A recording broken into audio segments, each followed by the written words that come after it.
அனைவருக்கும் வணக்கம். Welcome to அபீஸ் ரெசிபி. இன்றைக்கி இந்த வீடியோவில் ஒரு குவிக் அண்ட் ஹெல்தியான பிரேக்ஃபாஸ்ட் ஆப்ஷன் உளுந்தங்கஞ்சி ரொம்ப சிம்பிளாக எப்படி பண்ணுறதுன்னு தான் பார்க்க போகிறோம்.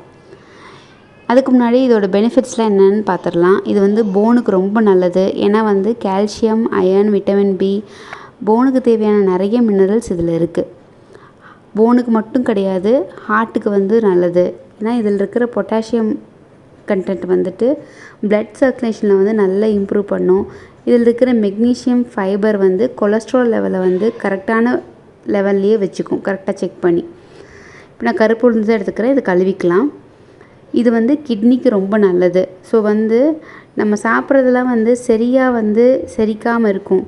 ஸோ எக்ஸஸான ஃபேட்டு, டாக்ஸின்ஸு, யூரிக் ஆசிட் இதெல்லாம் ஃப்ளஷ் பண்ணி விடுறதுக்கு இந்த உளுந்தம்பருப்பு ரொம்ப ஹெல்ப் பண்ணும். இது கூட நான் ஒரு டீஸ்பூன் வெந்தயம் ஆட் பண்ணிக்கிறேன். ஒரு 7லேருந்து 8 பல்லு பூண்டு ஆட் பண்ணியிருக்கேன். இதை நல்ல தண்ணி ஊற்றி இது 1 மணி நேரம் ஊற வச்சுருங்க. ஊற வைக்காமல் கூட நம்ம இதை செய்யலாம். ஆனால் ஊற வச்சா இன்னி அதிகமான சத்து தான் நம்மளுக்கு கிடைக்கும். இது நல்லா ஊறிடுச்சு.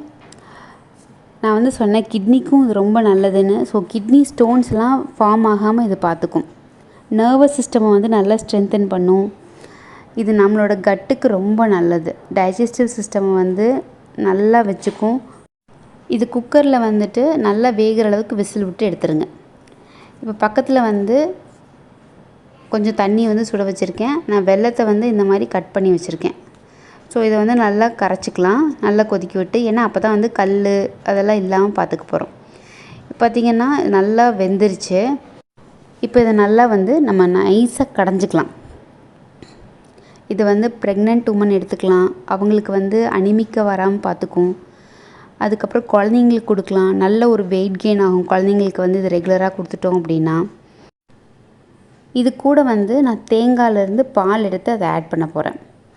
ஸோ பசும்பால் சேர்க்கறதுனால சேர்த்துக்கலாம். தேங்காய் பாலும் சேர்த்திங்க அப்படின்னா டேஸ்ட் ரொம்ப நல்லாயிருக்கும். ஸோ தேங்காவை பல்ஸ் பண்ணி வச்சு ஒரு 1/4 மூடி தேங்காய் எடுத்திருக்கேன். அதுக்கப்புறம் 2 ஏலக்காய் போட்டிருக்கேன். இதை சுடுதண்ணி ஊற்றி, அதாவது வெதுன்னு இருக்கிற சுடுதண்ணி ஊற்றி எடுத்துட்டிங்கன்னா ஒரு பாலே நம்மளுக்கு சஃபிஷியண்ட்டாக இருக்கும். அதில் இருக்கிற எல்லா மில்க்கும் எக்ஸ்ட்ராக்ட் ஆயிரும். ஸோ இதை நல்லா அரைச்சி பாலை எக்ஸ்ட்ராக்ட் பண்ணி ஃபில்ட்ரு பண்ணி எடுத்துக்கோங்க. இப்போ பால் பாருங்கள் வந்துருச்சு.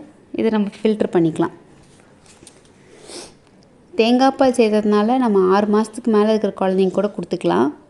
பசும்பால் தான் 1 வயசுக்கு மேலே கொடுக்கணும். ஆனால் வெல்லம் கூட சேர்த்தக்கூடாது 1 வயசுக்குள்ளே இருக்கிற குழந்தைங்களுக்கு. ஸோ இப்போ இதை நல்லா கடைஞ்சாச்சு. இப்போது இதுக்கு தேவையான அளவு, அதாவது கொஞ்சம் தண்ணி ஊற்றி நல்லா மிக்ஸ் பண்ணிக்கலாம். மிக்ஸ் பண்ணதுக்கப்புறம் நம்ம கரைச்சி வச்சுருக்கிற வெல்லம் ஆட் பண்ணிக்கலாம். ஸோ வெள்ளை தண்ணியை நல்லா ஃபில்ட்ரு பண்ணி ஆட் பண்ணிடுங்க. இது நல்லா ஒரு கொதி வரட்டும். கொதி வந்தோடனே தேங்காய் பால் ஊற்றிக்கலாம். தேங்காய் பால் நல்லா ஊற்றி கொதிக்கணும் அப்படிங்கிற மாதிரி கிடையாது. அதோட பச்சை வாசனை போகணும். கொதிக்க விடாமல் லைட்டாக கிண்டி நல்லா சூடாயிடுச்சுனாலே போதும். நம்மளுக்கு ரொம்ப ஹெல்த்தியாக, அதை விட டேஸ்ட் ரொம்பவுமே நல்லாயிருக்கும். குழந்தைங்க, பெரியவங்க எல்லாருமே சாப்பிட்லாம். இதில் நான் கொஞ்சம் திருவின தேங்காய் ஆட் பண்ணிக்கிறேன். சில பேர் க்ரன்ச்சியாக இருக்கணும் அப்படின்னு நினைக்கிறவங்க கட் பண்ணி பீஸாக கூட சேர்த்திக்கலாம் தேங்காவை. அது இன்னுமே நல்லாயிருக்கும். ஸோ கண்டிப்பாக உளுந்தங்கஞ்சி வாரத்தில் ஒரு நாளாவது எடுத்துக்க ட்ரை பண்ணுங்கள். இந்த வீடியோ கண்டிப்பாக பிடிச்சிருக்குன்னு நினைக்கிறேன். பிடிச்சிருந்துச்சு அப்படின்னா ஒரு லைக் கொடுங்க. மறக்காமல் நம்ம சேனலுக்கு சப்ஸ்கிரைப் பண்ணுங்கள். பக்கத்தில் இருக்க பெல் பட்டனையும் ப்ரெஸ் பண்ணிடுங்க. நான் அப்போ தான் எப்போல்லாம் வீடியோஸ் போடணும்னா உங்களுக்கு நோட்டிஃபிகேஷன் வரும். Stay healthy, be happy. Thank you.